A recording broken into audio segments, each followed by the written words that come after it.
issues surrounding the U.S. economy, Fed, and employment, I sat down with Warren Mosler, president of Valence Incorporated and author of The 7 Deadly Innocent Frauds of Economic Policy. Now, I first asked him why polls show that people believe we're in a recession when we're actually in a recovery. Here's what he had to say. A couple of things. Some of the data has been decent, but don't forget that the first quarter was so low. The first half was growth so far less than 1.5%. I know they continue to revise it, so that is not good. Second of all, the big data, things like housing starts, industrial production, even retail sales have not been good. So some of the smaller pieces have had reasonable growth rates, but the large pieces have not. And of course, wages are stagnating. The median wage is probably lower in real terms than it was, at the end of the recession, or at best flat. Warren, I want to talk about oil here for a second. Now, since oil prices are falling, is that a good or bad thing for consumers in America? So it's good for consumers in the first order. It's like a tax cut, but it's not as large a tax cut as it used to be. It's a smaller percent of GDP. People are driving less. Miles driven used to just go straight up in a straight line, and all of a sudden, since '08, it just flattened right out and it hasn't recovered. And people are getting better miles per gallon, and so it's helpful, first order, but not as helpful as it used to be. And second order, of course, all the investments in North Dakota and shale and tar sands in Canada are all being threatened right now. If the price falls another $15, they're all operating at losses, and you've got trillions of dollars of investment at risk. I'm glad that you bring that up, and I do want to get to that. But first, I want to ask you, can you briefly explain the petrodollar system to the viewers, and myself included? I'm not totally clear on this.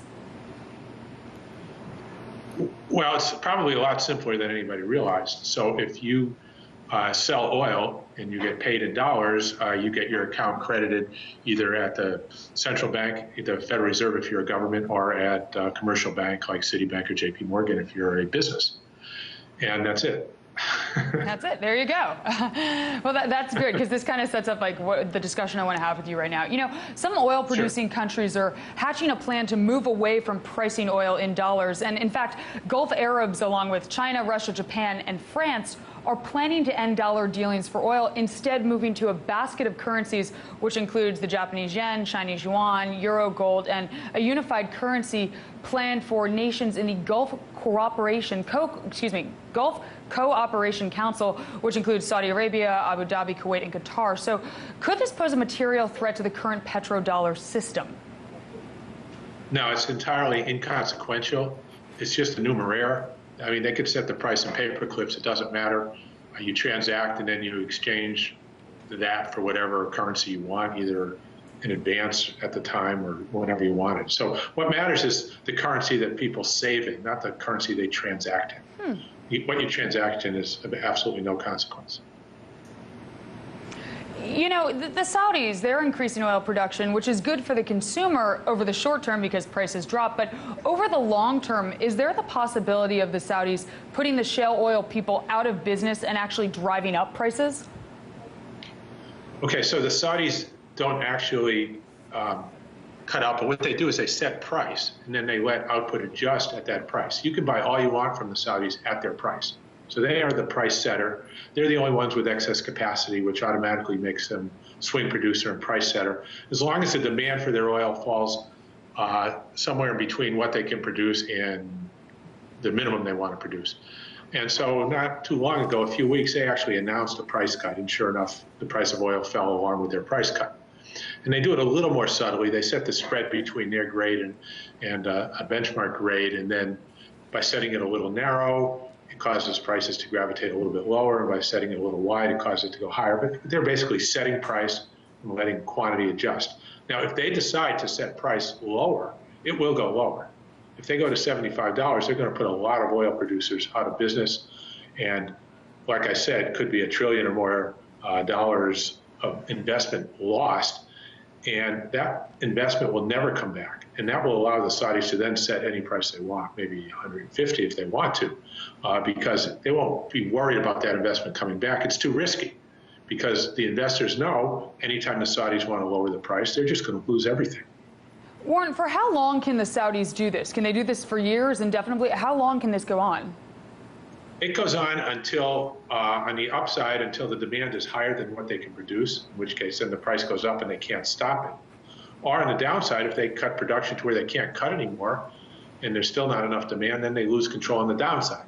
But as long as it stays in their sweet spot, which is probably between 5 and 10, well, maybe 6 or 7 and 10 million barrels a day of production, they set price.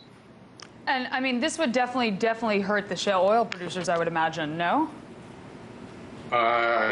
Yes, if they let the price go that low, it'll just put them all out of business. And that would definitely, you say that would put every shale oil producer out of business?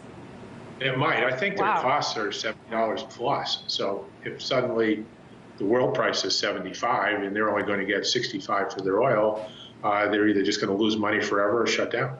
Right. Wow. That's fascinating. Now, you mentioned before that it doesn't matter what you set the price of oil, and I think a lot of people would beg to differ on that account. You know, the U.S. government would not be pleased if Saudi oil was not trading in U.S. dollars and being bought and sold, correct?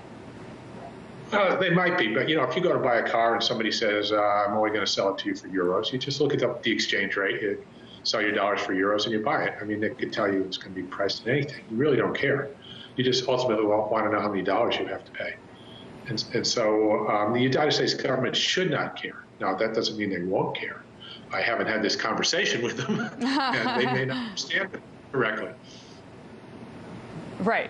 There you go. Now, I want to ask you, the U.S. has relied extensively on the Federal Reserve in order to propel this whole recovery that we're going through at the moment. But with interest rates at zero and the Fed relying on unconventional policy, how does monetary policy get into the real economy that you and I live in? And basically what I mean is, what's the transmission mechanism from the Fed buying Treasury bonds to our getting a job or making higher salaries?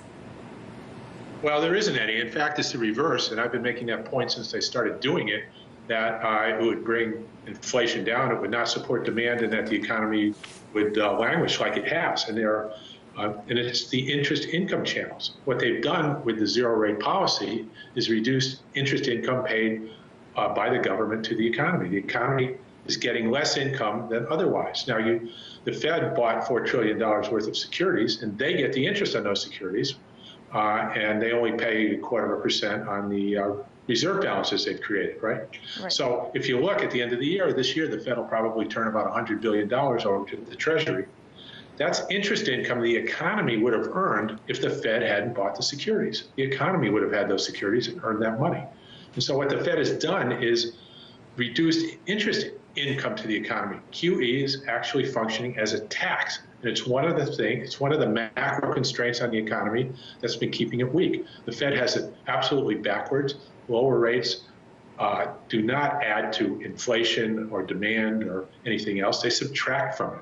Okay, the economy is a net saver. For every dollar borrowed in the economy, there's a dollar saved. That's a wash. But the government's a net payer of interest on its, whatever it is, 15, 16 trillion of debt held by the economy. That was Warren Mosler, author and president of Valence. Time now for a very quick break, but stick around because when we return, economist Jim Rickards will be on the show. Jim is sharing with us his grim prediction.